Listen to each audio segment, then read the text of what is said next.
بسم اللہ الصلاۃ والسلام علی رسول اللہ اما بعد۔ بیماری میں حصول شفا کے اذکار۔ پچھلے درس میں پچھلی ویڈیو میں ہم نے دکھوں سے بچاؤ کے اذکار پڑھے تھے۔ انشاءاللہ آج ہم بیماریوں کے حصول شفا کے اذکار پڑھیں گے۔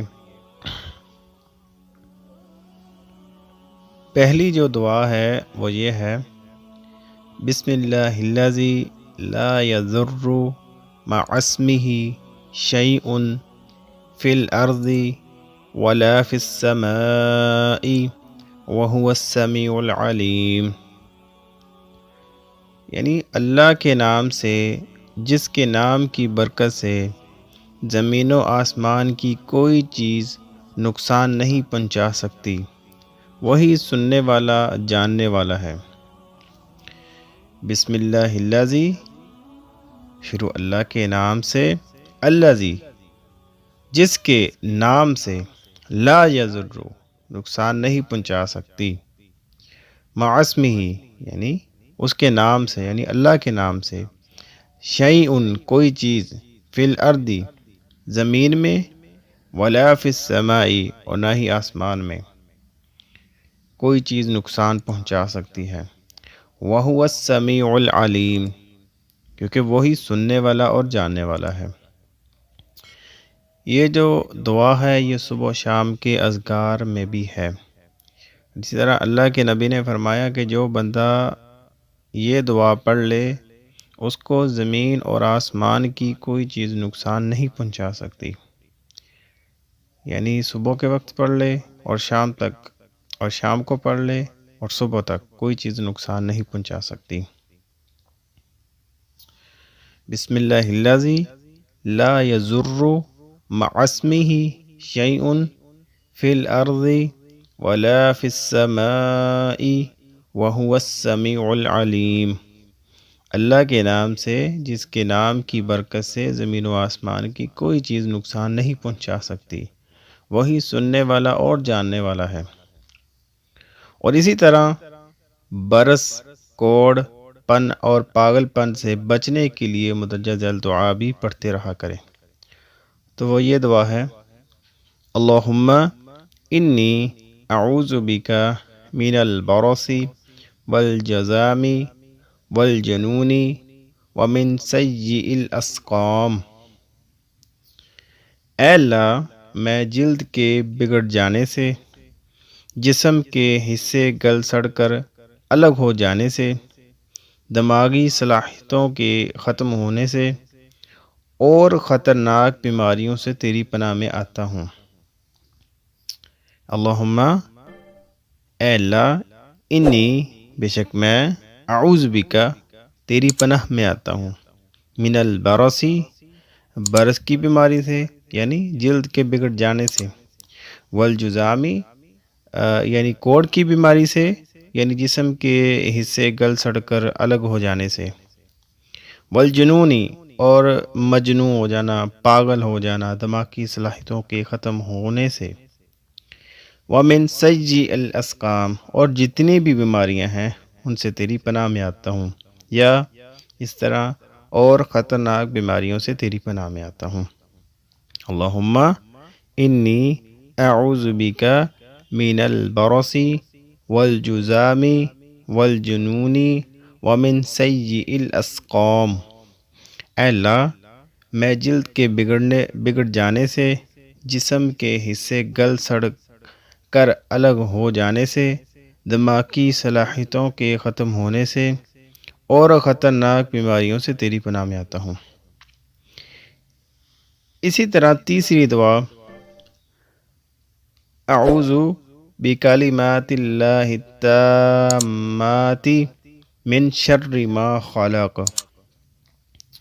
میں اللہ تعالیٰ کے تمام کلمات کی پناہ میں آتا ہوں اس کی ہر مخلوق کے شر سے۔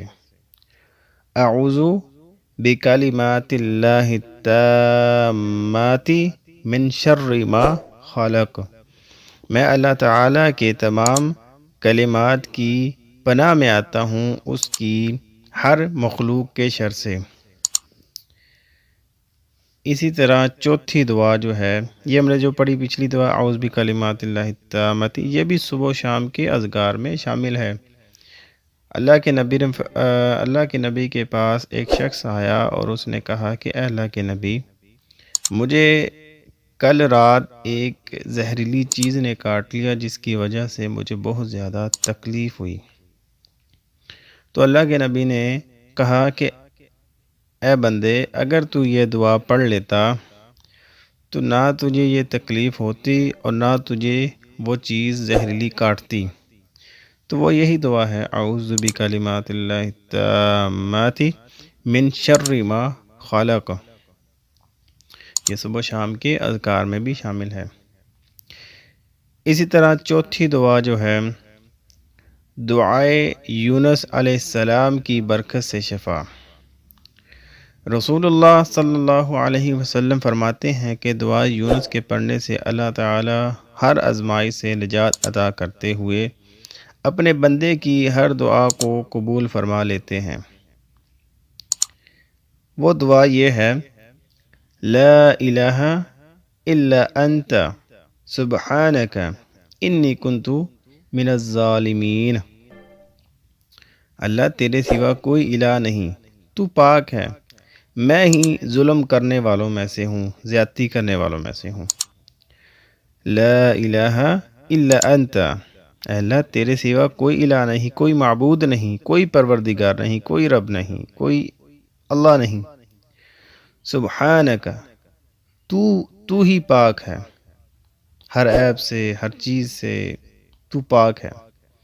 انی کنتو، میں ہی ہوں، بے شک میں ہی تھا، میں ہی ہوں، من الظالمین، ظالموں میں سے۔ لا الہ الا انت سبحانک انی کنت من الظالمین، اللہ تیرے سوا کوئی الہ نہیں، تو پاک ہے، میں ہی ظلم کرنے والوں میں سے، زیادتی کرنے والوں میں سے ہوں۔ اسی طرح پانچویں دعا، دعائے ایوب علیہ السلام سے شفا، یعنی دعائے ایوب، یعنی ایوب علیہ السلام نے کس حوالے سے شفا لی تھی، اور یہ دعا ہے۔ امام ابن قیم رحمہ اللہ اپنی کتاب الفوائد میں بیان کرتے ہیں کہ اس بات کا کئی بار تجربہ کیا گیا ہے کہ جو شخص صبح و شام حضرت ایوب علیہ السلام والی دعا 7 مرتبہ پڑھتا ہے، اللہ تعالیٰ اس کو شفا عطا فرما دیتے ہیں۔ تو وہ پانچویں دعا یہ ہے، ربی انی مسنی یضر وانت ارحم الراحمین، اے میرے رب، مجھ کو تکلیف نے چھو لیا ہے اور رحم کرنے والوں میں سے تو سب سے زیادہ رحم کرنے والا ہے۔ ربی، اے میرے رب، میرے پروردگار، میرے پالنے والے، انی، بے شک مجھ کو، مسنی الضر، تکلیف نے چھو لیا ہے، مسنیہ چھو لیا ہے، الضر تکلیف نے، وانت ارحم الراحمین، اور رحم کرنے والوں میں سے تو سب سے زیادہ رحم کرنے والا ہے۔ ربی انی مسنی الضر وانت ارحم الراحمین، ارحم الراحمین، اے میرے رب، مجھ کو تکلیف نے چھو لیا ہے اور رحم کرنے والوں میں سے تو سب سے زیادہ رحم کرنے والا ہے۔ انشاءاللہ بقیہ کی جو دعا ہے بیماریوں کے حصول کے شفا کے اذکار میں سے جو بقیہ دعا ہے، انشاءاللہ ہم کل کے ویڈیو میں پڑھیں گے۔ انشاءاللہ نیکسٹ ویڈیو میں ہم پڑھیں گے، سیکھیں گے، یاد کریں گے اللہ کے فضل و کرم سے۔ لہذا اللہ تعالیٰ سے دعا ہے کہ اللہ تعالیٰ ہمیں عمل کرنے کی توفیق دے، ہمیں ان دعاؤں کو یاد کرنے کی ہمت بھی دے، طاقت بھی دے۔ وما توفیقی الا باللہ۔ السلام علیکم ورحمۃ اللہ وبرکاتہ۔